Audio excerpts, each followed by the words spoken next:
പോളിംഗിലുണ്ടായ കുറവിനെക്കുറിച്ച് കോൺഗ്രസ് പഠിക്കണം. അതിൻ്റെ കാരണങ്ങൾ എന്താണെന്ന് മനസ്സിലാക്കണം. രാഷ്ട്രീയമായ കാരണങ്ങളാണോ അതെയോ തെരഞ്ഞെടുപ്പിനോടുള്ള ആളുകളുടെ ഒരു വിരക്തിയാണോ എന്നതിനെക്കുറിച്ചിട്ടൊക്കെ വളരെ ഗൗരവമായി പാർട്ടി നേതൃത്വം പഠിക്കേണ്ടതാണ്. നമസ്കാരം.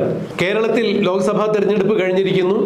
2019 അപേക്ഷിച്ച് കേരളത്തിലെ എല്ലാ മണ്ഡലങ്ങളിലും പോളിംഗ് ശതമാനം വളരെ കുറവായിരുന്നു.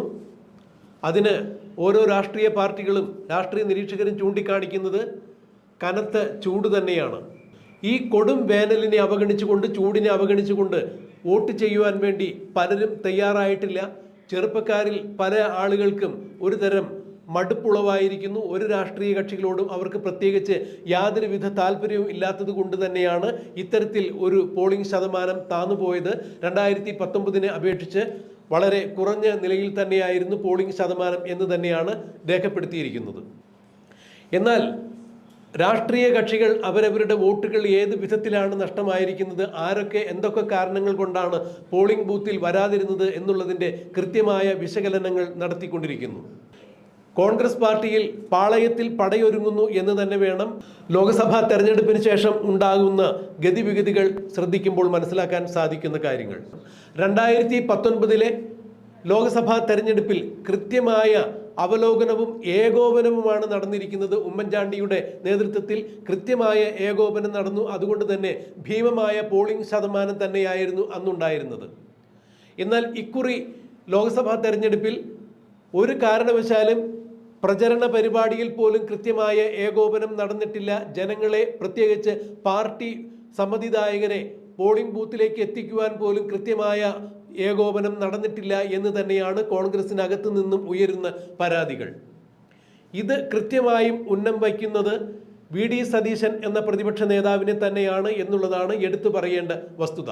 കോൺഗ്രസിനകത്തെ എ വിഭാഗത്തിൽ നിന്നാണ് ഇത്തരത്തിലുള്ള അഭിപ്രായ പ്രകടനങ്ങൾ മുന്നോട്ട് വന്നിരിക്കുന്നത്.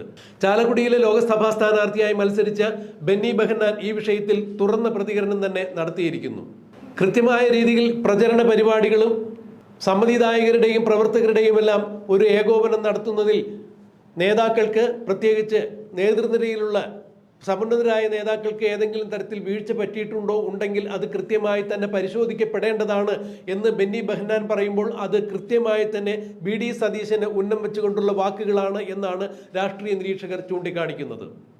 എ വിഭാഗത്തെ തെരഞ്ഞെടുപ്പിൽ തഴഞ്ഞു എന്നുള്ള ഒരു പരാതി നിലനിൽക്കെ തന്നെയാണ് ഇപ്പോൾ എ വിഭാഗത്തിൽ നിന്നും ബെന്നി ബെഹന്നാനെ പോലുള്ള തലമുതിർന്ന നേതാക്കളുടെ ഇത്തരത്തിലുള്ള പ്രതികരണം വരുന്നു എന്നുള്ളത് ഇനി തെരഞ്ഞെടുപ്പിന് ശേഷം UDF-നകത്ത് കൃത്യമായി തന്നെ കോൺഗ്രസിനകത്ത് പാളയത്തിൽ പടയൊരുങ്ങുന്നു എന്നുള്ളതിൻ്റെ സൂചനകൾ തന്നെയാണ് വ്യക്തമാക്കുന്നത് എന്നാണ് രാഷ്ട്രീയ നിരീക്ഷകർ ചൂണ്ടിക്കാണിക്കുന്നത്. KPCC പ്രസിഡന്റായ കെ സുധാകരൻ സ്ഥാനാർത്ഥി എന്ന രീതിയിൽ ഒതുങ്ങിപ്പോയതിനാൽ ഏകോപന പരിപാടികൾ കൃത്യമായ രീതിയിൽ കൊണ്ടുപോകുവാൻ, ആസൂത്രണം ചെയ്യുവാൻ KPCC പ്രസിഡന്റിനും സാധിച്ചില്ല എന്ന് തന്നെയാണ് ഒരു പരാതി ഉയർന്നു കേൾക്കുന്നത്.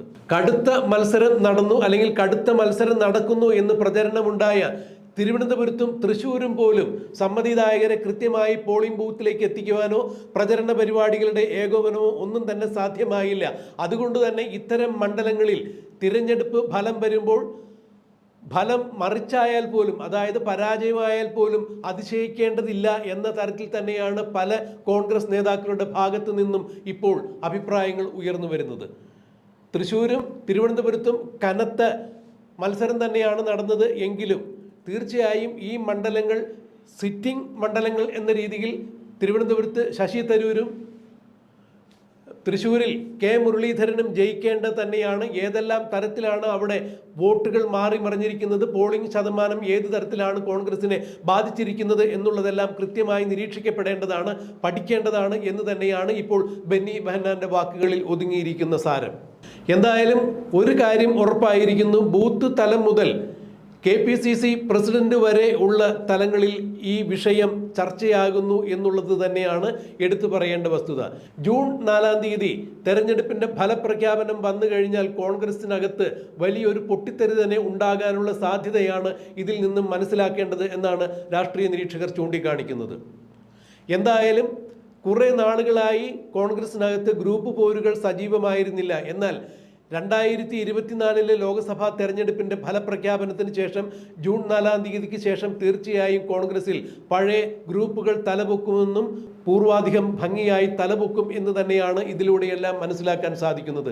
എന്തായാലും പ്രത്യേകിച്ച് എ വിഭാഗത്തിൽ നിന്നുള്ള ആളുകൾ അസംതൃപ്തരാണ്. ഇവർ ഉന്നം വയ്ക്കുന്നത് VD സതീശനെ തന്നെയാണ് എന്നതാണ് ഇതിൽ നിന്നും മനസ്സിലാക്കാൻ സാധിക്കുന്നത്. പോളിംഗിലുണ്ടായ കുറവിനെ കുറിച്ച് കോൺഗ്രസ് പഠിക്കണം, അതിന്റെ കാരണങ്ങൾ എന്താണെന്ന് മനസ്സിലാക്കണം. രാഷ്ട്രീയമായ കാരണങ്ങളാണോ അതെയോ തെരഞ്ഞെടുപ്പിനോടുള്ള ആളുകളുടെ ഒരു വിരക്തിയാണോ എന്നതിനെ കുറിച്ചിട്ടൊക്കെ വളരെ ഗൗരവമായി പാർട്ടി നേതൃത്വം പഠിക്കേണ്ടതാണ്.